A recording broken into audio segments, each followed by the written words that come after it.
Fred? Well, Fred is a bit of a dingus. I mean, honestly, who keeps jumping down a blade and spike-filled corridor expecting something different? Fred. That's who. You can try to keep this thick-skulled cretin alive for as long as possible in Falling Fred by Daedalord, however you're ultimately destined to fail, so why not tear off a few limbs while you're at it? Falling Fred is definitely not for the faint of heart, as blood is prone to spray around regularly. But if you're doing your job right, you'll not see a drop until the moment before you fail. The tilt controls used to push and pull Fred around the screen are calibrated and tuned perfectly for the task at hand, providing quick dodges if you flick in a direction, or delicately sliding around the screen if you tilt slowly. While there's no specific rewards other than achievements involved for removing Fred's limbs, removing them will make it easier to see what's coming towards you, and in some cases easier to maneuver as well.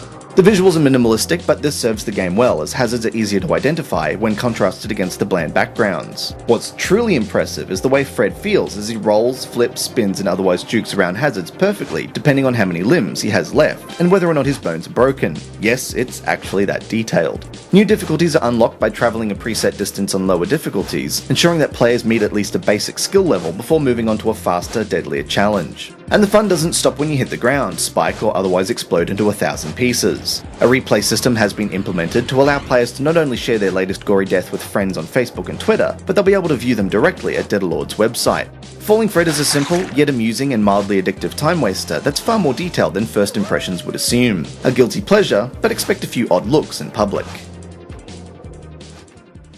This has been Andrew with AppSpy.com. We review, you decide.